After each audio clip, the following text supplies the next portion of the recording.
When you say things like critical infrastructure, people think it's a really technical term. But at the end of the day, it's the water, it's the power, it's how we get gas at the pump, how we get food at the grocery stores.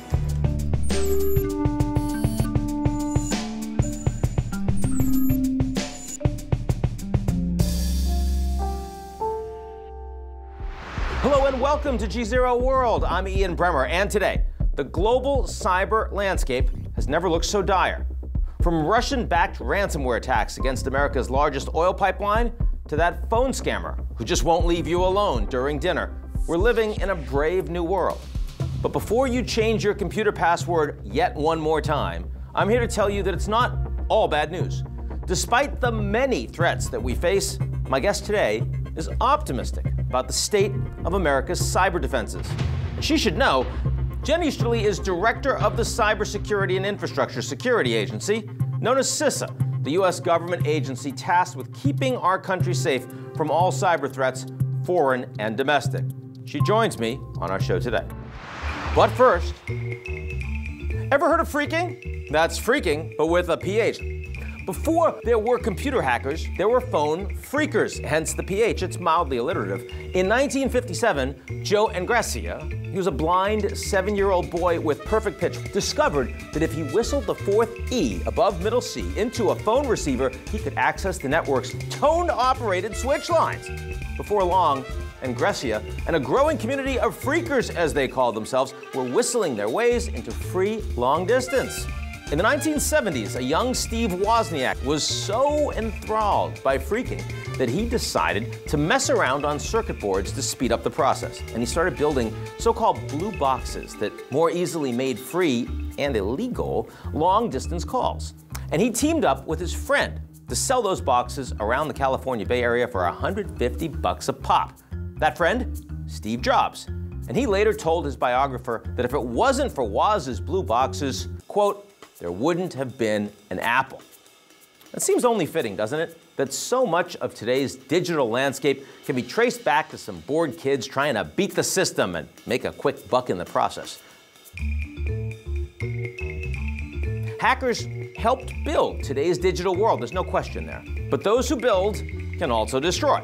And the cyber threats we face today are rather more sinister.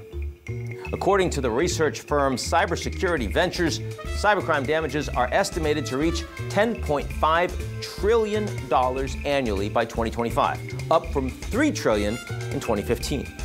That makes it more profitable than the global trade of all major illegal drugs combined. Measured in terms of GDP, cybercrime damages, which totaled an estimated $6 trillion in 2021, would constitute the world's third largest economy after the United States and China. Sorry about that, Japan. 59 million Americans lost nearly $30 billion to phone scams between 2020 and 2021 alone. Ransomware attacks, where a hacker locks a user or organization out of their own network by encrypting files until a ransom is paid, increased fourfold in 2020. In fact, the 2021 Colonial Pipeline hack, which took down the largest fuel pipeline in the United States and created shortages all across the East Coast, was the result of one single compromised password. Colonial ended up paying the Russia-linked hackers a nearly $5 million ransom to get the pipeline up and running again. That's the thing about cyber threats. Just one open door, one gullible mark, one compromised password can bring down a company or a country. And we're not just talking about rogue actors. U.S. adversaries like Russia, China, Iran, and North Korea have all developed their own sophisticated state-sponsored cyber criminal organizations at a breakneck pace. So what can we do to protect ourselves? And what can our governments do to protect everything else? My guest today runs the U.S. government agency tasked with answering just those questions, and she proudly brings a, quote, hacker mentality to the job. Jen Easterly is director of the U.S. Cybersecurity and Infrastructure Security Agency, known as CISA. She joins me now. Jen Easterly, thanks so much for joining us on GZERO World. Great to be here, Ian. Tell us a little bit about what your organization is responsible for, your remit, both in the U.S. and globally. It's actually the newest agency in the federal government. We were set up in 2018 to really be America's cyber defense agency. And our mission is to lead the national effort to understand, manage, and reduce risk to the cyber and physical infrastructure that Americans rely on every hour of every day. When you say things like critical infrastructure, though, Ian, people think it's a really technical term. But at the end of the day, it's the water, it's the power, it's how we get gas at the pump, how we get food at the grocery store. So it's really those networks and systems and data that underpin everything we need to run our lives. And so we are responsible for working with our partners to protect and defend that infrastructure. Now, I want that agency to exist, and I'm glad that you're running it. But of course, when you talk about critical infrastructure in the United States, at least, most of that is owned by, run by, managed by the private sector, not by the U.S. government. And God willing, that's not going to change anytime soon. Yeah. How do you do your job effectively, given that you have no control over the actors that are actually doing the defending? Yeah, it's the best thing about being the leader of this agency, because it's all about partnerships at the end of the day. As you said it, and that's the way it should be, over 80-some%, the majority of critical infrastructure is in private hands. And so the challenges in this role are very different from other roles where I've been in the Army, overseas in combat, in the intelligence community at NSA, in the White House doing policy, where arguably the federal government has monopoly power. In cybersecurity, the federal government is just a partner with state and local colleagues, and a partner with industry. And so we have to work together collaboratively, realizing that government can't solve this problem, industry can't, state and local colleagues can't. So we all have to work together to drive down risk to the nation. You know, it's very instructive. Before I took this job, I was working at Morgan Stanley, doing cybersecurity defense and leading resilience. And when I was still there working on the transition, solar winds happened. Experts believe Russia was behind the hack of a company called Solar Winds, sending malware to 18,000 private and government organizations. And a lot of people took different lessons from Solar Winds. But the big lesson, one of the big lessons that I took, was that it wasn't the federal government, it wasn't the incredible intelligence community or some other capability that we've been building that discovered that massive espionage campaign that affected... It was a cyber company. It was a cyber company. It was my good friend Kevin Mandy at FireEye. Yeah. And so what that really told me is we have to work hand in hand with these companies to be able to see the dots, connect the dots, and drive down risk to the nation at scale. And that's what's behind things we've been building, like the Joint Cyber Defense Collaborative, some of the partnerships with all of the technology companies. It's just a recognition that this is not something the federal government can do alone. On the China side, one thing that I've always found interesting is how behind the curve the American government has been in assessing Chinese technological capabilities. How confident are you that we understand China's offensive cyber capabilities that they could deploy against the United States?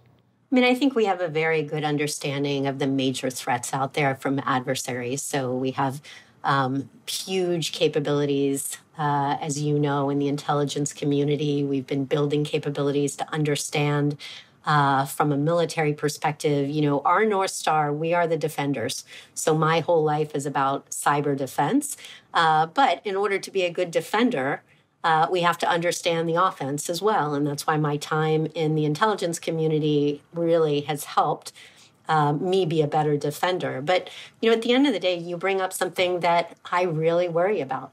I worry about the next 10 years being a decisive time when we will be able to win the battle or lose the battle for technological innovation. When you look at things like who is setting the standards for technology these days, most of the chairs and vice chairs of those committees are Chinese. So the government has a very heavy hand in what are going to be those technology standards of the future. I worry about things like how are we going to get ahead of 6G when we kind of failed to do it with 5G? What about artificial intelligence? What about biotech? What about quantum? One thing that I'm starting to put a big focus on at CISA, working with our international partners, is smart cities. When you think about everything getting digitized, that's so great. You know, everything's so much easier when everything's smart, but think about the risks of that. And so there's so much that we need to do to truly invest in research, in people, in technology, in capabilities to be able to stay ahead of this power curve when it comes to technology innovation. Is it a plausible scenario that in the next 10 years, the Chinese could become technologically dominant compared to the United States? I think it's a concern. I think it is a concern. And so that's why I think we need to ensure we have the alliances. We are building the right incentive models. We are investing in the research to keep the edge on technological innovation. I think it's, it is not at all clear that we are always going to be dominant in that. And that's why the investment is so important.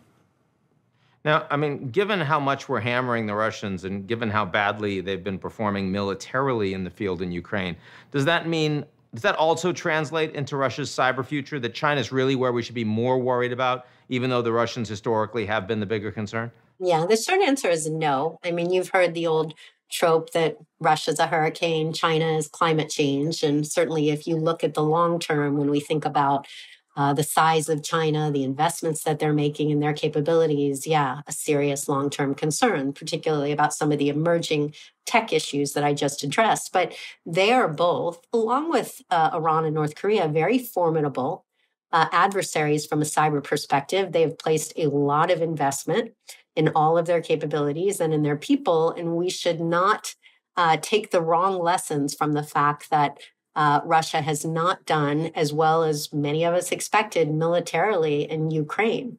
And so we have been for several months now running a campaign called Shields Up to help everybody understand that we are in an elevated threat environment. We know that the Russian playbook is all about using cyber to go after critical infrastructure. We've seen that many times in Ukraine. We've seen it here in the US. And we need to be prepared to be able to respond to any sort of attacks, whether it's a direct attack on our critical infrastructure or whether it's a ransomware group that might be aligned that could give Russia some plausible deniability, but can have a serious impact, as we saw in Colonial Pipeline last May. Now, that was before the Russian invasion of Ukraine. That was before the unprecedented U.S. and other allied sanctions against Russia.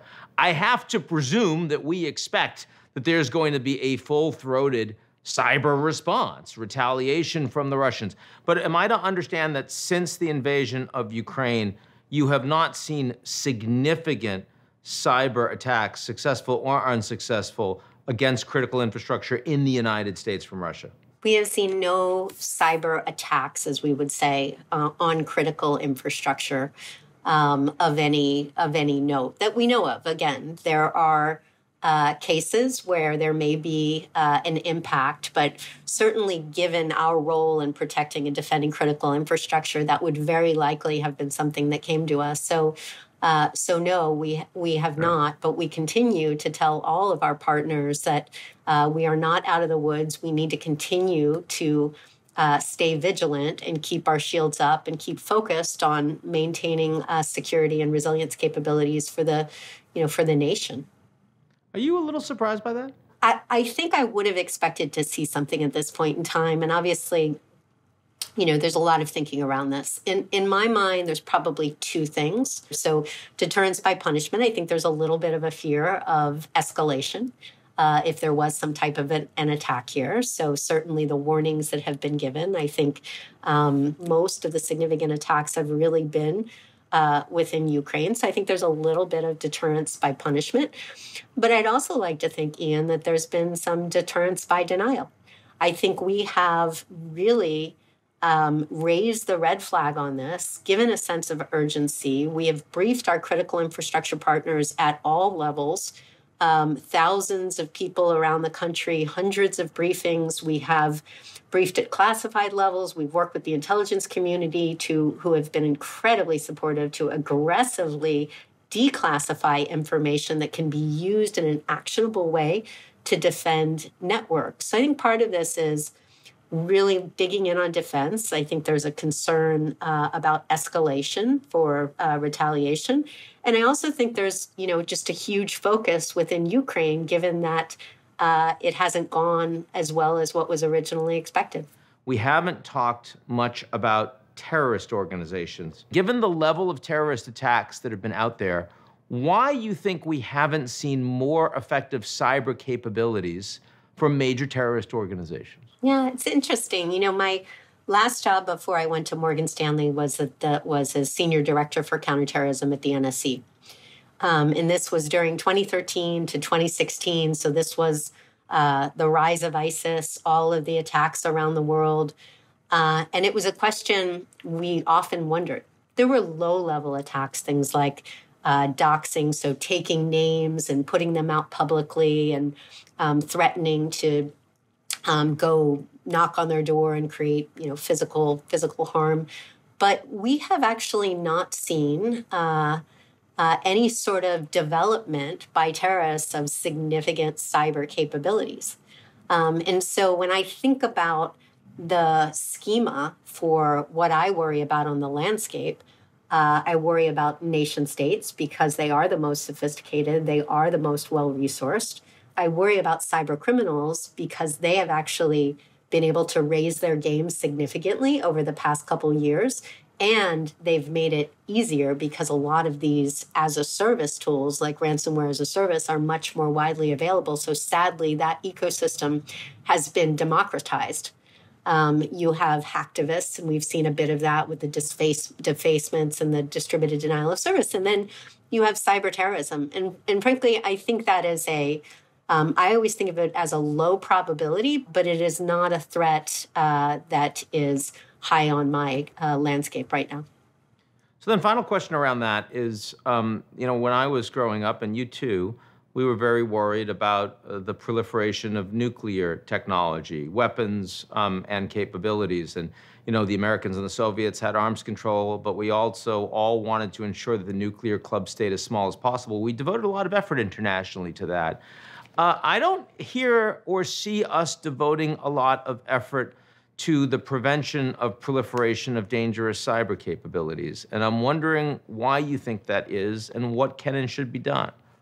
To state the obvious, it's incredibly difficult to be able to verify whether somebody is developing or the amount of cyber weapons that they have in the way that we could actually verify nuclear capabilities and come together and have an agreement on a treaty. In some ways, it's even complicated, although I do think we're getting better at this, to attribute a cyber attack. But again, in terms of developing these capabilities, you're exactly right. There's dozens of nations now that have developed what we call offensive. That's sort of point one. Point two is these types of capabilities may start out for things like collecting intelligence, which is lawful in many cases. But then they can be used for destructive or disruptive purposes, which you certainly wouldn't want, particularly if it was against critical infrastructure or against cyber responders or against emergency responders. And so we do not have those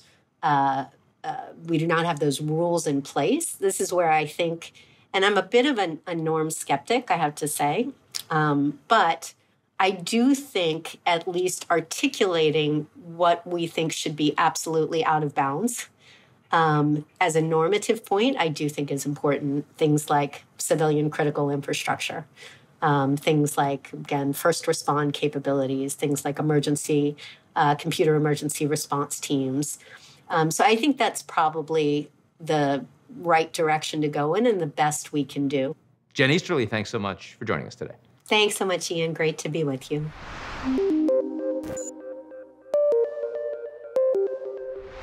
That's our show this week. Come back next week. And if you like what you see, or you've fallen digitally and you can't get up, why don't you take a minute to sign up for GZERO's excellent morning newsletter? It's called Signal.